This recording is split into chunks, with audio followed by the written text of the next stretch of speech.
Morning, students. In our last class, we have discussed the electricity, right?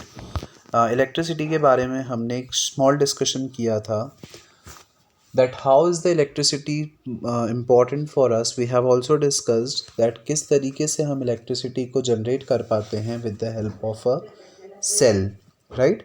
जो cells होते हैं वो अलग अलग साइज़ के होते हैं और हमने ये भी पढ़ा था कि जो सेल्स हैं उनमें कुछ केमिकल्स होते हैं जिसके कारण हम उनसे इलेक्ट्रिसिटी जनरेट करवा पाते हैं। अगर उनमें ये सेल्स ख़त्म हो गए तो फिर हम उससे इलेक्ट्रिसिटी जनरेट नहीं करवा पाएंगे, राइट। ये सारी चीज़ें हम लोगों ने डिस्कस की थी। एक सेल का स्ट्रक्चर हमने देखा था।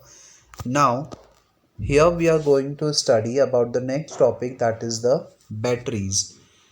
कुछ चीज़ें होती हैं जो सेल से नहीं चल पाती हैं, उनको ज़्यादा पोटेंशियल की रिक्वायरमेंट होती है और वहाँ पे हम यूज़ करते हैं बैटरीज़ का।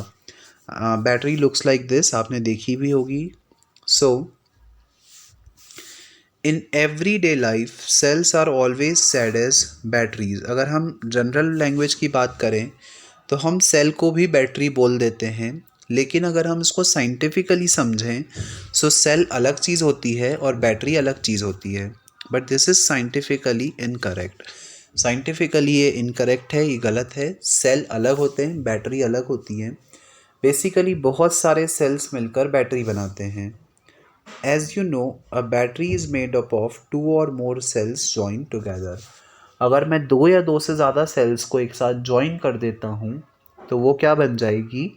Battery, right. सो सेल छोटा होता है और जब हम बहुत सारे सेल्स को मिला लेते हैं तो वो बैटरी बन जाती है। A car battery used in a car is big and heavy. आपने देखी होगी जो कार में बैटरी लगी होती है वो बहुत बड़ी होती है और बहुत हैवी भी होती है। It is normally made up of 6 cells which use chemical to produce electricity. हमारे कार्स में जो बैटरी लगी होती है वो बड़ी और हैवी होती है और वो करीब करीब 6 सेल से मिलकर बनी होती है, राइट। 6 सेल से मिलकर बनी होती है वो बैटरी, जो कि ऐसे सेल्स जिसमें कि केमिकल्स होते हैं जिससे कि हम इलेक्ट्रिसिटी प्रोड्यूस कर पाते हैं। When these chemicals are used up, the battery stops working. और जब ये केमिकल्स यूज्ड हो जाते हैं, जब ये केमिकल्स कम्प्लीटली ख़त्म हो जाते हैं तो ये जो बैटरी है वो वर्क करना बंद कर देती है, राइट। जिसको हमको फिर से चार्ज करवाना पड़ता है, राइट। सो जब केमिकल्स कम्प्लीटली ख़त्म हो जाएंगे तो जब ये केमिकल्स ख़त्म हो जाएंगे तो ये बैटरी वर्क करना बंद कर देगी। Now the next is button cells. What do you mean by button cells? क्या होते हैं बटन सेल्स ये समझते हैं। These are very small about the size of button. ये बहुत छोटे होते हैं, नॉर्मली एक बटन के साइज़ के होते हैं and are used in calculator, wrist watch, toys, etc. और इनको हम बहुत सारे अलग अलग अप्लाइंसेस में यूज़ कर सकते हैं, चाहे वो कैलकुलेटर्स हो, रिस्ट वॉचेस हो या टॉयज़ हों। आपने देखे होंगे जो बटन सेल्स होते हैं बहुत छोटे सेल्स इस तरीके के दिखते हैं, जो कि रिस्ट वॉचेस में, कुछ टॉयज़ में या कैलकुलेटर्स में जिनका हम यूज़ करते हैं। The plants of these cells are made from the compounds of nickel and cadmium. और ये जो सेल्स होते हैं उनमें हम किन का यूज़ करते हैं? निकल और कैडमियम। निकल और कैडमियम एक तरीके के एलिमेंट होते हैं। हम इन एलिमेंट्स का यूज़ करके जो बटन सेल्स हैं वो बनाते हैं, राइट। सो बैटरीज हम लोगों ने डिस्कस की, then also we have discuss the button cells. Now the next that we are going to discuss is the solar cells. Solar cells क्या होते हैं वो समझते हैं। Solar cells make electricity when sunlight falls on them. Obvious ही बात है, as the name suggests solar मतलब something which is related to sun. तो जब हम इलेक्ट्रिसिटी सन की हेल्प से जनरेट कर रहे हैं तो उस इलेक्ट्रिसिटी को हम बोलते हैं सोलर इलेक्ट्रिसिटी। और ऐसे सेल्स जो कि सन से एनर्जी लेकर इलेक्ट्रिसिटी जनरेट करेंगे उसको हम बोलेंगे सोलर सेल्स। राइट। सो सोलर सेल्स इस प्रिंसिपल पे वर्क करते हैं कि जब उन पे सोलर एनर्जी इंसिडेंट होगी तो वो इलेक्ट्रिसिटी जनरेट करेंगे।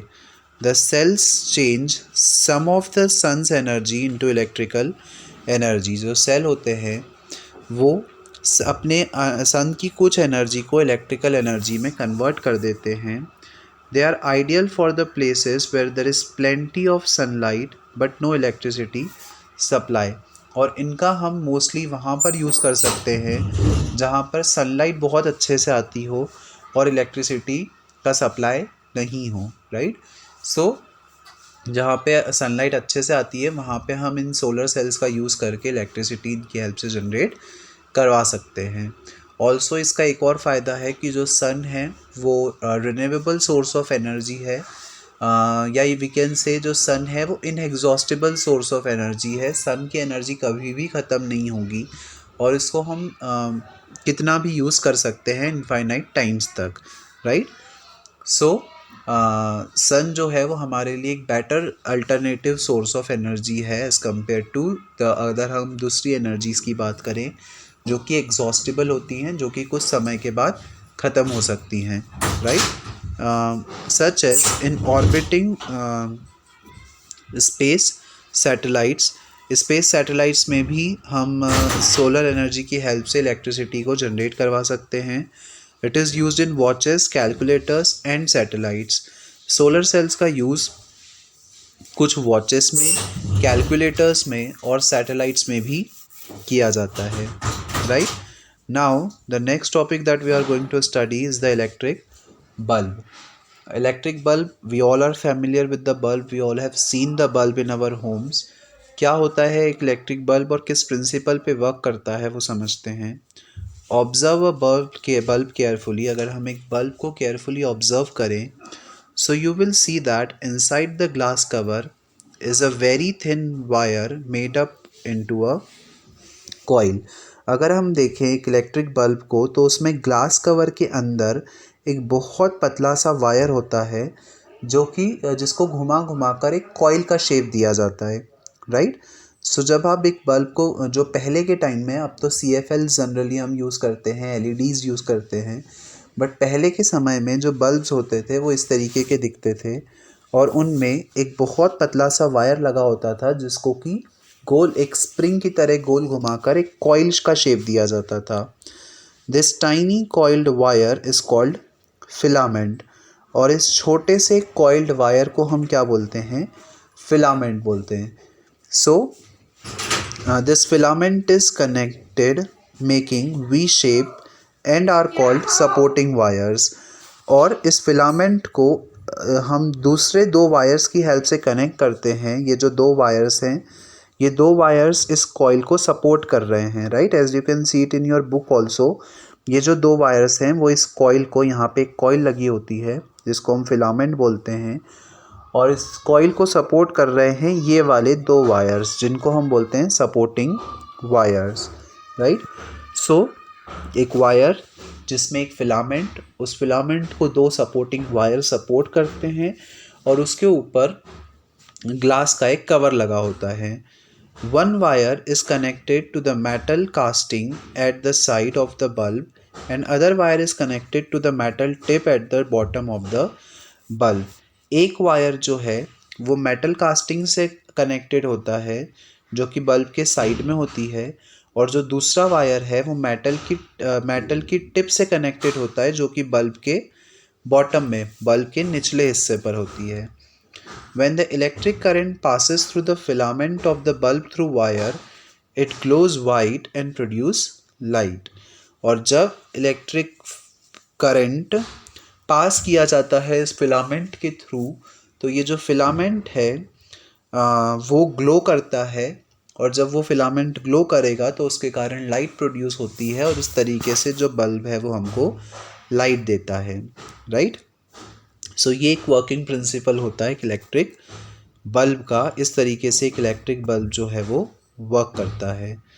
नाउ हमने पढ़ लिया electric cell, then we have discuss the electric bulb also. अब एक बल्ब की हेल्प से एक इलेक्ट्रिक सेल की हेल्प से अगर मैं एक इलेक्ट्रिक बल्ब जलाता हूँ तो मुझे उसको एक वायर के थ्रू कनेक्ट करना पड़ेगा, राइट। सो जब मैंने एक बल्ब को एक वायर के थ्रू कनेक्ट कर दिया तो इलेक्ट्रिसिटी को एक कंप्लीट पाथ मिल जाएगा फ्लो करने के लिए, और इलेक्ट्रिसिटी जो है वो इस डायरेक्शन में फ़्लो करेगी। और जब आपने उसको एक कंप्लीट पाथ दे दिया, इलेक्ट्रिसिटी को एक कंप्लीट पाथ दे दिया फ़्लो करने के लिए, तो इस कंप्लीट पाथ को हम बोलते हैं इलेक्ट्रिक सर्किट। सो जब इलेक्ट्रिसिटी एक कंप्लीट पाथ में फ़्लो करती है तो उस कंप्लीट पाथ को हम बोलते हैं electric circuit. N electric circuit means the path from positive terminal of an electric cell, then through the bulb, and finally going to the negative terminal of the electric cell is called the electric circuit. So the thing that I have just told you, ये cell का positive terminal है और ये वाला cell का negative terminal है। तो एक ऐसा कंप्लीट पाथ जो कि सेल के पॉजिटिव टर्मिनल से शुरू हो, इलेक्ट्रिक बल्ब तक जाए और इलेक्ट्रिक बल्ब से होते हुए सेल के नेगेटिव टर्मिनल तक आए, उसको हम क्या बोलेंगे? Electric circuit, right. So cell का पॉजिटिव टर्मिनल से बल्ब और बल्ब से सेल का नेगेटिव टर्मिनल, इस पूरे पाथ को हम क्या बोलते हैं? Electric circuit.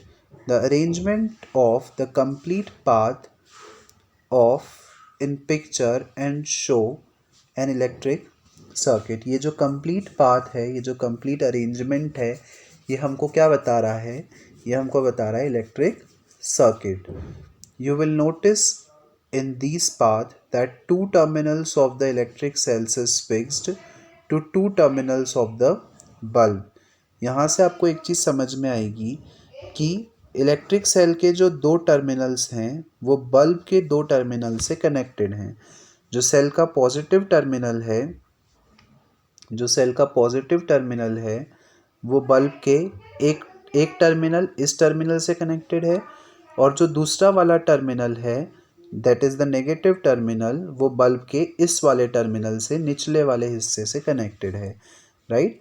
So we can say cell के दो टर्मिनल्स बल्ब के दो टर्मिनल से कनेक्टेड होते हैं, is fixed to the two terminals of this electric circuit is also called closed electric circuit। और इस तरीके के इलेक्ट्रिक सर्किट को हम क्या बोलते हैं? Closed electric circuit, right. Now the next topic that we are going to study is the fused electric bulb. क्या होता है एक फ्यूज्ड इलेक्ट्रिक बल्ब? इसके बारे में we are going to discuss here. Electric circuit is broken at a point, such an electric circuit is known as open electric circuit। so open electric circuit, अभी हमने बताया इलेक्ट्रिक सर्किट एक ऐसा circuit जो कि completely closed हो, जिसके through electric current जो है वो फ्लो करे, राइट। एक ऐसा सर्किट जो कि कंप्लीट नहीं होता है, क्लोज्ड नहीं होता है, और अगर मैं उसको बीच में से कहीं से ओपन कर दूं, कहीं से उसको ब्रेक कर दूं, सर्किट को तोड़ दूं, या मैं कहीं से वायर को काट दूं, तो सर्किट टूट गया, सर्किट जो है वो ब्रेक हो गया, राइट। सो जब आपने एक वायर को काट दिया तो सर्किट ब्रेक हो गया, और इस तरीके के सर्किट को हम बोलते हैं fused electric open electric circuit. So electric circuit is broken at a point, such an electric circuit is known as open electric circuit. एक ऐसा इलेक्ट्रिक सर्किट जो कि ब्रोकन हो किसी पॉइंट से, उसको हम बोलेंगे open electric circuit. In closed electric circuit, the electric current flows from positive terminal of the cell to the negative terminal of the cell through the filament of the bulb। एक closed electric circuit में जो electric current है वो positive terminal से negative terminal की तरफ flow करता है। The direction of current in closed circuit is shown in the figure। हमेशा जो करंट है वो पॉजिटिव टर्मिनल से नेगेटिव टर्मिनल की तरफ ही फ्लो करेगा, राइट। जिसका डायरेक्शन हमको फिगर में भी दिखाया हुआ है कि सेल के पॉजिटिव टर्मिनल से होते हुए करंट नेगेटिव टर्मिनल तक जा रहा है through a bulb. Sometimes a bulb does not glow even if it is connected correctly. कभी कभी ऐसा भी होता है कि बल्ब ग्लो नहीं करता है, भले ही आपने उसको सही से जोड़ दिया है, अगर आपने उसको करेक्टली भी कनेक्ट किया हुआ है तो भी जो बल्ब है वो ग्लो नहीं करता है कभी कभी, So observe electric circuit carefully, you will notice that filament of bulb is broken. और अब अगर आप अपने सर्किट को एक बार completely चेक करें तो आप ये देखेंगे कि हो सकता है कि जो बल्ब का फिलामेंट है वो कहीं से ब्रेक हो गया हो। तो अगर वायर कहीं से टूटा हुआ है तो भी करंट फ्लो नहीं होगा, अगर बल्ब का फिलामेंट भी ब्रोकन है तो भी जो बल्ब है वो ग्लो नहीं करेगा, right. Due to this break the path of current between the terminals of the electric cell will break. और करंट फ्लो क्यों नहीं हो रहा है या बल्ब क्यों नहीं जल रहा है, क्योंकि जो फिलामेंट है वो बीच में से टूट गया है, और अब जब फिलामेंट टूट गया है तो करंट को कंप्लीट पाथ नहीं मिलेगा। और एक चीज़ हमको ध्यान रखनी है कि जब भी करंट को कंप्लीट पाथ नहीं मिलता है तो वो फ्लो नहीं करता है, राइट। करंट को फ्लो होने के लिए हमेशा एक कंप्लीट पाथ की ज़रूरत होती है। अगर कहीं से भी आपने करंट के पाथ को रोक दिया, उसको ब्रेक कर दिया, सर्किट को इनकम्प्लीट कर दिया, तो उस केस में जो करंट है वो फ्लो नहीं होगा। Hence no current flows in the electric circuit and bulb does not glow। तो चाहे अगर आपका वायर टूटा है या फिलामेंट ब्रेक हुआ है या कहीं से भी जहाँ से भी करंट को कंप्लीट पाथ नहीं मिल रहा है, उसको हम बोलेंगे फ्यूज्ड इलेक्ट्रिक सर्किट, और उस केस में जो इलेक्ट्रिक करंट है वो फ्लो नहीं होगा। Such a bulb is called fused bulb, और इस तरीके के बल्ब को हम क्या बोलते हैं, फ्यूज बल्ब बोलते हैं। Can you make a torch yourself. सो इस तरीके के बल्ब को हम फ्यूज़ बल्ब बोलते हैं। आपने सुना भी होगा कई बार कि जो बल्ब है वो फ्यूज़ हो गया है। सो बल्ब फ्यूज़ होने का मतलब क्या, जो फिलामेंट है वो अगर टूट जाता है, ब्रेक हो जाता है, तो उस तरीके के सर्किट को हम बोलते हैं फ्यूज्ड सर्किट या fused bulb. Next topic that we are going to study is electric switch. So obviously you all are familiar with the term switch। हमारे घरों में स्विच बोर्ड्स होते हैं। जैसे ही हमने स्विच ऑन किया तो इलेक्ट्रिक अप्लायंस चलने लग जाता है। फॉर एग्जांपल एक ट्यूबलाइट है तो ट्यूबलाइट जलने लग जाएगी जैसे ही आप स्विच को ऑन करोगे। जैसे ही आप स्विच को ऑफ करते हो तो जो ट्यूबलाइट है वो ऑफ हो जाती है। The same thing applies with the other electrical appliances also. Switch on करेंगे तो अप्लायंस चालू हो जाएगा, स्विच ऑफ करेंगे तो अप्लायंस बंद हो जाएगा। In activity we can switch on और ऑफ बाय टचिंग और removing the ends of the two wires. अगर हम इस एक्टिविटी की बात करें, सो इस एक्टिविटी में अगर हम सेल से वायर के थ्रू एक इलेक्ट्रिक बल्ब से कनेक्ट कर देते हैं, अगर मैं वहाँ से वायर हटा दूंगा तो जो बल्ब है वो ग्लो नहीं करेगा, right. This act as a switch but it is not convenient switch. So जब हम इस एक्टिविटी की बात कर रहे हैं तो यहाँ पे जैसे ही आपने वायर को सेल के पास से हटाया वैसे ही ये बल्ब ग्लो करना बंद कर देगा। सो ये बेसिकली एक स्विच की तरह वर्क कर रहा है कि जब मुझे बल्ब को ग्लो करवाना है तो मैं वायर को जोड़ दूं, जब नहीं करवाना है तो वायर को हटा दूं। लेकिन क्या ये कन्वीनियंट सोर्स है? So the answer is no, it is not convenient कि हम बार बार वायर को वहाँ पे जोड़ें, बार बार वहाँ से हटाएं। तो हमको एक कन्वीनियंट स्विच की ज़रूरत पड़ती है जो ये काम ऑटोमेटिकली कर दे, मतलब जो ऑटोमेटिकली जब हमको करंट चाहिए तब वो करंट फ्लो करवाए, जब करंट नहीं चाहिए तो वो करंट के फ्लो को स्टॉप कर दे। Thus a switch is an electric device which can be used to turn electric circuits on or off। So electric circuit switch एक इस तरीके का इलेक्ट्रिक डिवाइस होता है जो कि इलेक्ट्रिक सर्किट को ऑन और ऑफ करने का काम करता है। जब आप उसको ऑन करेंगे सो इलेक्ट्रिक सर्किट जो करंट है वो सर्किट में से फ्लो होगा, जब ऑफ कर देंगे तो वो फ्लो नहीं होगा, राइट। तो इस प्रिंसिपल पे वर्क करता है आपका electric switch. Now you will learn to make another simple and easier switch to use in home to make a torch।